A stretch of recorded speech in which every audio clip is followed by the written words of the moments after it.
চিরসাথী। একমাত্র মেয়েকে শ্বশুরবাড়ি থেকে ফিরিয়ে নিতে এসেছে নীলিমা ও পরেশ। মাত্র 1 বছর হয়েছে বিয়ে হয়েছে শ্রীময়ীর। ওই রকম একটা ছেলের সাথে থাকা যায় নাকি? নীলিমা তো এখন শ্রীময়ীকেই দোষ দেয়, বলে যদি একটিবার আমাদের কথা শুনতিস তাহলে এমন দিন দেখতে হতো না। ভালোবেসে বিয়ে করেছিল শ্রীময়ী, প্রবল আপত্তি জানিয়েছিল নীলিমা। পরেশ তো রাগ করে কিছুদিন কথাই বলেনি শ্রীময়ীর সাথে। শেষ পর্যন্ত মেয়ের জেদের কাছে হার মানতে বাধ্য হয়েছিল দুজনেই। শ্রীময়ী তাদের স্পষ্টভাবে জানিয়ে দিয়েছিল, বিয়ে যদি করতে হয় তাহলে সাগ্নিককেই করব, অন্য কাউকে বিয়ে করা আমার পক্ষে সম্ভব না। নীলিমা অবশ্য বলেছিল, ভবিষ্যতে খারাপ কিছু হলে সে দায়ভার আমরা নেব না। কিন্তু উপায় কি? মুখে যতই বলুক, নিজের মেয়ে তো। ওই রকম একটা পঙ্গু ছেলের সাথে সারা জীবন কাটানো যায় কি? কতই বা বয়স শ্রীময়ীর, মাত্র 24 বছর। মেয়ের ভালো থাকার কথা চিন্তা করেই নীলিমা ও পরেশ দুজনেই এসেছে আজ শ্রীময়ীকে বাড়ি ফিরিয়ে নিয়ে যেতে। শ্রীময়ীর সাথে 7 বছরের প্রেম ছিল সাগ্নিকের। মধ্যবিত্ত সাগ্নিক শ্রীময়ীর যোগ্য নয় বলেই দাবি করেছিল পরেশ। নীলিমা বলেছিল, ওই তো একটা প্রাইভেট ফার্মের চাকরি, কত টাকার বেতন পায়, তোকে ভালো রাখতে পারবে তো? চুপচাপ শান্ত স্বভাবে শ্রীময়ী বলেছিল, টাকাটাই বড় হলো মা, ভালোবাসার কোনো দাম নেই। টাকাটাই সব, ভালো থাকতে গেলে টাকা লাগে। ওই ছেলেটার আছে অত টাকা? টাকা না থাকে না থাকুক, শুধু ও থাকলেই হবে। শ্রীময়ীর এমন কথায় নীলিমা মেজাজ হারিয়ে বলেছিল, অতিরিক্ত আদর দেওয়ার ফল যে কি মারাত্মক হতে পারে সেটাই দেখতে হচ্ছে আজ। শাসনটা অনেক আগেই করা দরকার ছিল তোকে। কে জানতো বিয়ের 1 বছরের মধ্যেই সাগ্নিক দুটো পায়েরই শক্তি হারাবে। সবই কপাল, তা না হলে এইভাবে দুর্ঘটনা ঘটে। বাড়ি থেকে মাত্র 1.5 কিলোমিটার দূরেই বাইকে অ্যাক্সিডেন্টে গুরুতর আঘাত লাগে কোমরে। তারপর থেকে এই অবস্থা, একেবারে প্যারালিসিস। ডাক্তার বলেই দিয়েছে ফিজিওথেরাপি দীর্ঘদিন চালিয়ে যেতে হবে। সুস্থ যে হবে এমন গ্যারেন্টি ডাক্তারও দিতে পারেনি। মধ্যবিত্ত পরিবারের সাগ্নিকই ছিল একমাত্র রোজগেরে। সমর এমনিতেই অসুস্থ। সমর মানে সাগ্নিকের বাবা। ওই তো একটা ছোট্ট চায়ের দোকান চালায়, তাতেই বা আয় কতটুকু? সেই সামান্য আয়েই ছেলেকে পড়াশোনা করিয়েছে। বাবা মায়ের একমাত্র ভরসা সাগ্নিকই। চায়ের দোকানে চা খেতে এসে অনেকেই সমরকে বলতো, আর কেন কষ্ট করছো, ছেলে তো রোজগার করছে। সমর হেসে বলতো, বাড়িতে বসে থেকেই বা কি করব, নড়ে চড়ে বেড়াই বলেই শরীরটা ভালো থাকে। তবে সে তুলনায় শ্রীময়ীদের অবস্থা ভালো। পরেশ ও নীলিমা দুজনেই সরকারি চাকুরি। শ্রীময়ী কখনো অভাব বোঝেনি। অথচ ভাগ্যের কি পরিহাস, এই অবস্থায় পড়ে শ্রীময়ীকে এখন সকাল বিকেল টিউশনি করতে হচ্ছে। কে জানতো এমন একটা দিন আসবে।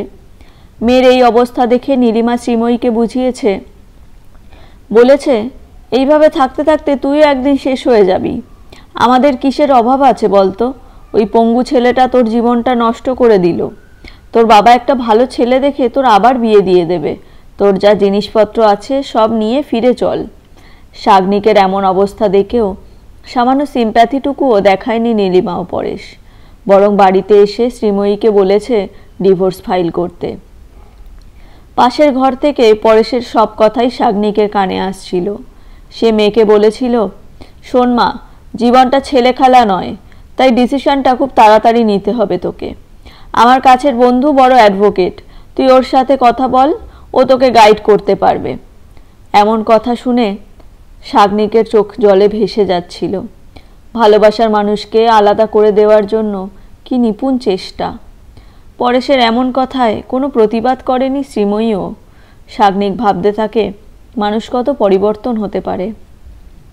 সত্যিকারের ভালোবাসলে সে নাকি ছেড়ে যায় না, অথচ শ্রীময়ী এমন দুর্দিনে শ্রীময়ী যে ছেড়ে চলে যাবে সে বিষয়ে নিশ্চিত হয়ে যায় সাগ্নিকও। শ্রীময়ীও বদলে গেল। বাবার কথা শুনে শ্রীময়ী পরপর 2 দিন গিয়েছিল অ্যাডভোকেটের বাড়িতে। সেদিন শ্রীময়ীকে বাড়ি থেকে বের হতে দেখে সরমা জিজ্ঞেস করেছিল, কোথাও যাবে নাকি বৌমা? হ্যাঁ, একজন ভালো উকিলের খোঁজ পেয়েছি, আমি ওনার কাছেই যাব। কেন? শ্রীময়ী আর কোনো উত্তর দেয়নি। উকিলের কাছে কেন যাবে জানার দরকার আছে কি? সাগ্নিক মাকে ডেকে বলে।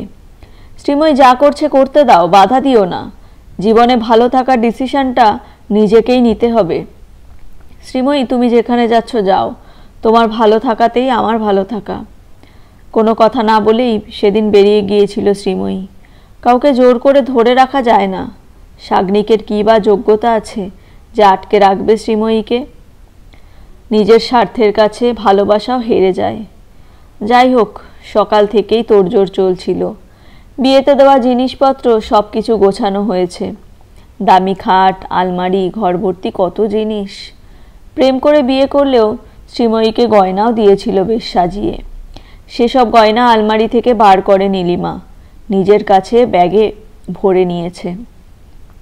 শ্রীময়ীর এইভাবে চলে যাওয়াটা মেনে নিতে পারছিল না সমর ও সরমা। ছেলের মুখের দিকে তাকালে জল এসে যাচ্ছিল সরমার। কিন্তু উপায় কি? এদিকে শ্রীময়ীও রেডি চলে যাওয়ার জন্য। বেশ পরিপাটি করে শাড়িও পরেছে আজ। শাড়ি পরতে দেখে নীলিমা বলে উঠল, আবার শাড়ি পরার কি হয়েছে? যাবি তো নিজের বাড়িতে। আসলে তোর দোষ নয়, দোষ এইরকম একটা গেয়েও পরিবেশের। এখানে থেকে তুইও গেয়েও হয়ে গেছিস। নিজেকে আপডেট করতে শেখ, তবেই না মাথা উঁচু করে বাঁচবি। নীলিমার এমন কথা শুনে শ্রীময়ী বলে, ঠিক বলেছ মা, নিজেকে আপডেট করতেই হবে। এমনকি অনেক আগেই আপডেট করাটা দরকার ছিল, বড্ড দেরি হয়ে গেল। নীলিমা হেসে বলে, যাক, এতদিন পর তুই সত্যিটা বুঝেছিস তাহলে। মা বাবা কখনো খারাপ চায় কোথাও শুনেছিস? কতদিন পর তোর মুখে হাসি দেখলাম। বুঝতে পারছিস আজ কত ভালো লাগছে আমাদের? আমারও খুব ভালো লাগছে মা। তা সব কিছু গুছিয়ে নিয়েছো তো? সোনার গয়নাগুলো একটু দেখে নিও। কম টাকার জিনিস তো নয় ওগুলো। হ্যাঁ হ্যাঁ, সব নেওয়া হয়ে গেছে, দেখে নেব না আবার? পাশের ঘরে বিছানায় শুয়ে সমস্ত কথোপকথন শুনে যাচ্ছিল সাগ্নিক। বুকটা ফেটে যাচ্ছিল তার। ভালোবাসার মানুষ ঘর ছেড়ে চলে যাচ্ছে। সরমা শাড়ির আঁচলটা টেনে নিয়ে চোখ দুটো মুছিয়ে দিয়ে ছেলেকে বলল, সবটাই ভাগ্য রে বাবা, মেনে নিতে হয়। এদিকে নীলিমা তাড়া দিয়ে বলে, আর দেরি করে লাভ নেই, চল এবার গাড়িতে গিয়ে বস। গাড়িতে নয় মা, আমি অটোতে যাব। শ্রীময়ীর এমন কথায় অবাক হয় নীলিমা। অটোতে? অটোতে কোথায় যাবি? আমি তো তোমাদের সাথে যাব না মা। যাবি না মানে? এই যে শাড়ি পরে রেডি হয়েছিস, ভাবলে কি করে আমি তোমাদের সাথে যাব? তোমাদের বলা হয়নি, আজ আমার একটা ইন্টারভিউ আছে। আশা করছি চাকরিটাও হয়ে যাবে। আমি চাকরি না করলে সাগ্নিককে কে দেখবে বলো তো মা? তাছাড়া এই বয়সে এসে ওই দুটো মানুষই বা কোথায় যাবে? আমার শ্বশুরমশাইয়ের মাসে 2000 টাকার ওষুধ লাগে। 2 মাস ওষুধ খাওয়া বন্ধ আছে। যারা আমাকে এতটা ভালোবাসে তাদের জন্য আমাকেও তো কিছু করতে হবে। ঘরে বসে থাকলে চলবে? টিউশন করে আর কত টাকা আসে? কি বলছিস তুই? এইসব জিনিসপত্র গুছিয়ে নেওয়া হয়ে গেল আর এখন বলছিস যাব না? তোর কি মাথা খারাপ হয়ে গেল? মাথা খারাপ কেন হবে? আমি ঠিকই করেছি। আসলে তোমাদের দেওয়া আভিজাত্যের অহংকারকে তোমাদের সাথে পাঠিয়ে দিতে পারছি, এটা কম আনন্দের নয় আমার কাছে।